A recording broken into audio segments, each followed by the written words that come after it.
Next topic, the capacitance of a coaxial cable. Okay, this is one coaxial cable. So it consists of two conductors, inner conductor and outer conductor. Here the inner conductor radius equals to small a and outer conductor radius equals to small b. So the two conductors are separated by the dielectric material. This inner conductor and outer conductor separated by the dielectric material. The dielectric material permittivity equals to epsilon, and assume the length of the coaxial cable equals to L meters. So this is one coaxial cable. The coaxial cable consists of two conductors, one inner conductor and outer conductor. Here we are assuming the inner conductor radius equals to A, outer conductor radius equals to B, and the length of the coaxial cable equals to L meters. And the inner conductor, outer conductor space is filled with a dielectric material. The dielectric material permittivity value equals to epsilon. So here the inner conductor carrying a charge density royal coulombs per meters on its surface, then equal and opposite charge density minus royal coulombs per meter exist on the outer conductor. So here these two conductors, inner conductor and outer conductors, are line type of conductors. So it carries the line charge. In case of line charge, it having the line charge density. The line charge density represented by royal coulombs per meters. So here the inner conductor line charge density equals to royal coulombs per meters, and outer conductor line charge density equals to minus royal coulombs per meters. Okay, these two conductors, inner conductor and outer conductor, both are acts as opposite sign current carrying conductors. So for example, if inner conductor carries a positive charge, outer conductor carries negative charge. If inner conductor carries negative charge, outer conductor carries positive charge. These two are oppositely charged carrying conductors.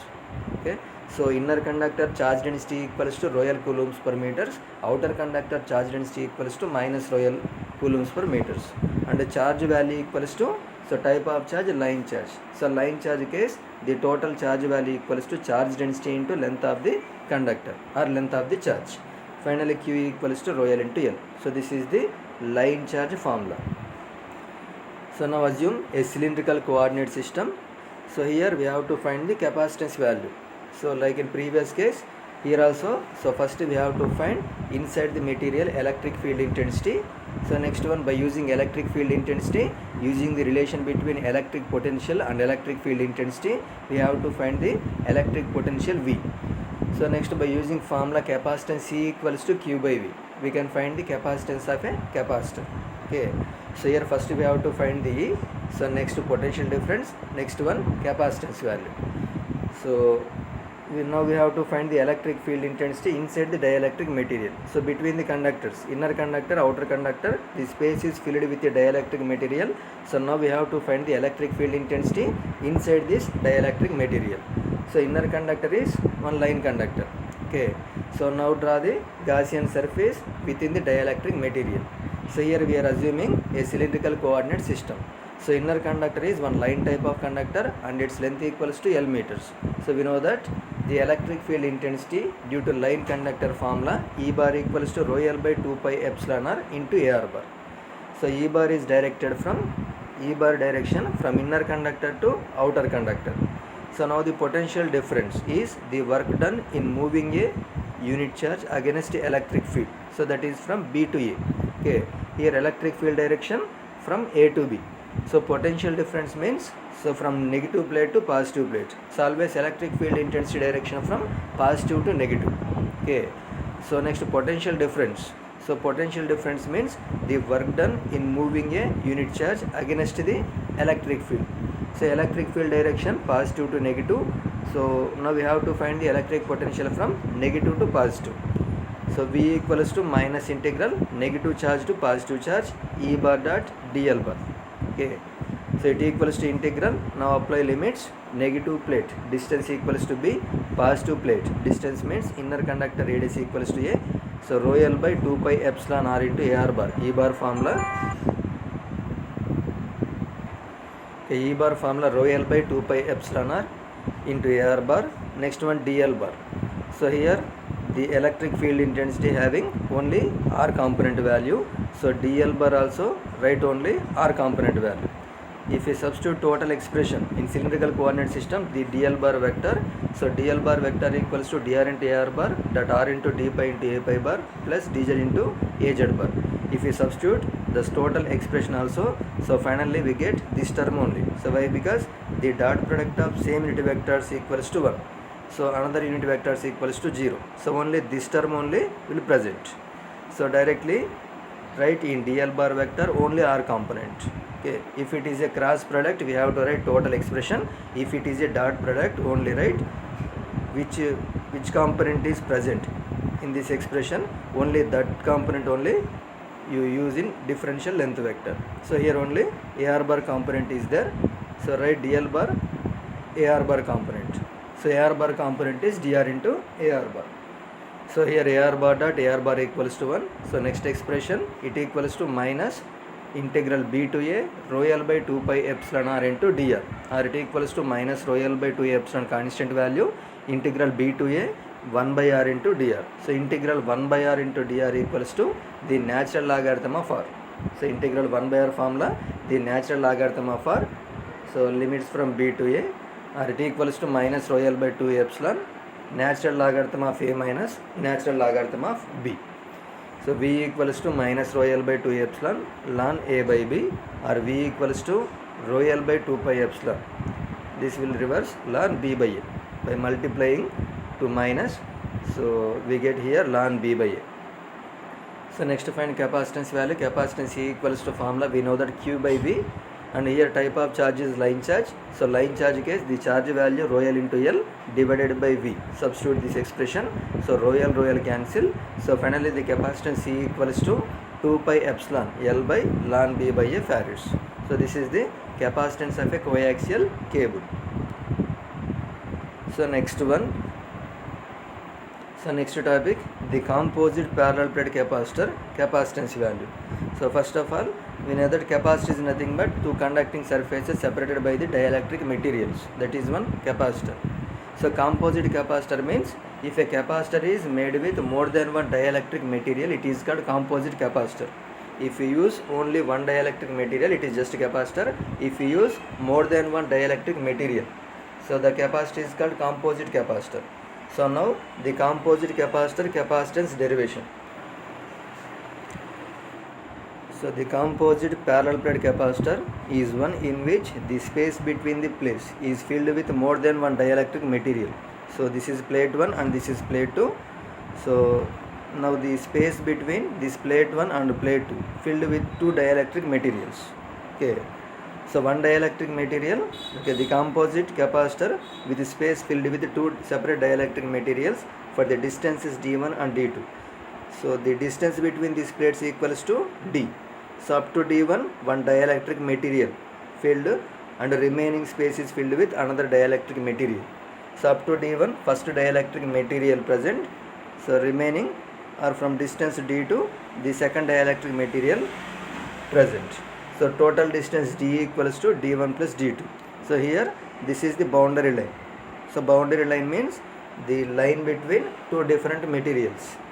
It is a dielectric material or conductor dielectric, whatever it may be.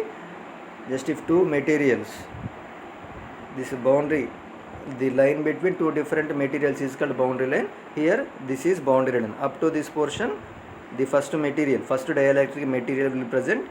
The remaining portion filled with another dielectric material. So the line between these two materials is called boundary line.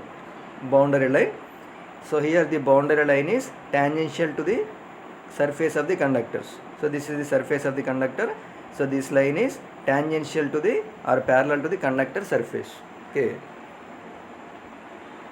So the space d1 is filled with dielectric having permittivity epsilon 1.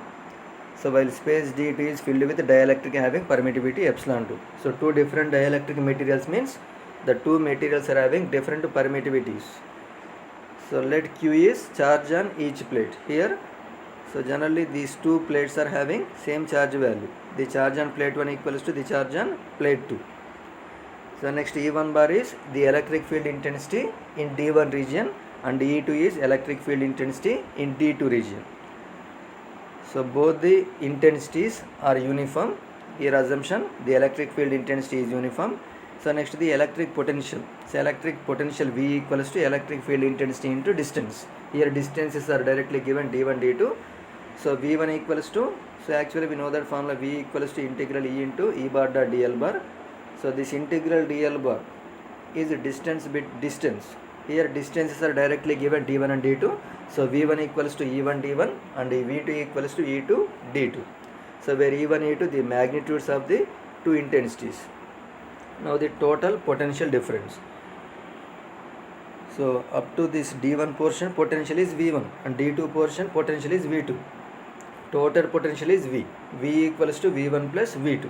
So substitute V1, V2 in this expression. So we get V equals to E1 d1 plus E2 d2. Let it equation number 1. So at dielectric to dielectric interface or boundary line, the normal components of the flux densities are equal. So we know that. So between the boundary conditions between two dielectric materials. So first boundary condition E tan 1 equals to E tan 2. Third boundary condition dn1 equals to dn2. So dn1 equals to dn2 means the normal components of flux densities are equal. So here this is the boundary line and electric flux lines are travels from in this direction from one plate to another plate. Okay. So downward direction or upward direction. If it is positive and it is negative, positive to negative, the electric field intensity flows from positive to negative. If second plate is positive and first plate is negative, then from 2 to 1 the electric flux will flows. Okay, this is the electric flux and electric field intensity, electric flux density directions also in this direction. Okay, so in this direction means, okay, this direction means if it is a positive plate, if it is a positive and it is a negative, so this is the electric field direction or electric field intensity direction. Electric field intensity and electric flux density directions are same. So this direction means, so boundary line, so this is the boundary line. So this direction, this component is the normal component. So we know that at boundary line the normal components of electric field intensities, the normal components of electric flux densities are same.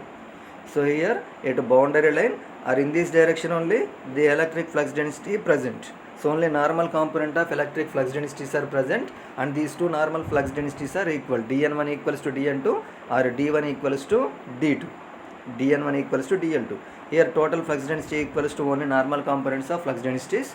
So total d1 equals to dn1 and d2 equals to dn2. dn1 equals to dn2, so automatically d1 equals to d2. So d1 E1 relation, d1 equals to epsilon into E1 and d2 equals to epsilon 2 into E2. So from this relation we can write E1 equals to d1 by epsilon 1, E2 equals to d2 by epsilon 2. So now substitute E1 d1 by epsilon 1 and here E2 d2 by epsilon 2, we get V expression. So we know that the normal component of electric flux densities are same. So d1 equals to d2.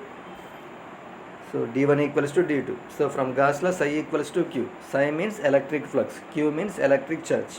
So d is electric flux density, rho is electric charge density. So if electric flux equals to electric charge, electric flux density becomes equals to electric charge density. So d1 equals to d2 equals to rho s, or V equals to, here d1 equals to d by taking d comma d into d1 by epsilon 1 plus d2 by epsilon 2. Capacitance E equals to Q by V or T equals to Q by, substitute V formula here. So charge Q equals to D into A. Okay, actually Q equals to rho S into A. So D equals to rho S. So substitute rho S equals to D, we get Q equals to D into A. So DD cancel. So capacitance C equals to A by D1 by epsilon 1 plus D2 by epsilon 2 or T equals to 1 by D1 by epsilon A plus d2 by epsilon 2a, or it equals to 1 by, we know that epsilon 1 into a by d1, epsilon a by d equals to capacitance. So epsilon 1 into a by d1 equals to c1, epsilon 2 into a by d2 equals to c2. So 1 by c1 plus 1 by c2. Here c1 equals to epsilon 1 into a by d1, c2 equals to epsilon 2 into a by d2. If n dielectric materials are present, in that case this is the capacitance formula. The capacitance units are farads. So next one, the boundary conditions. Okay, the dielectric boundary. normal to the plates. In previous case, the boundary line is parallel to the plates. So now normal direction. This is here, it is the boundary line. So up to this portion filled by one dielectric material and remaining portion filled by another dielectric material. So here this is the boundary line. Okay, two types of composite capacitors. First case, the boundary line parallel to the conducting surfaces or tangential to the conducting surfaces. Second case, the boundary line perpendicular to the conducting surfaces or normal to the conducting surfaces. So here up to this total area equals to A. So conducting surface area equals to A. So up to A1 area filled by one dielectric material and A2 area filled by another dielectric material. So first dielectric material permittivity epsilon 1, second dielectric material permittivity epsilon 2. So now a composite capacitor in which dielectric boundary is normal to the conducting plates. The dielectric epsilon 1 occupying area A1 of the plate, while the dielectric epsilon 2 occupying area A2 as shown in figure. The total potential across the two plates is V. Here total voltage from plate 1 to plate 2, voltage equals to V, and the distance between the plates equals to D. Distance between the plates equals to D. The electric field intensity E bar. So this assume this plate is positive and this is negative. So this is the electric field direction. The electric field intensity E equals to V by D. Okay, V equals to E into D or E equals to V by D. So here this boundary is normal to the conducting surfaces. This is the electric field direction. Okay, E equals to V by D.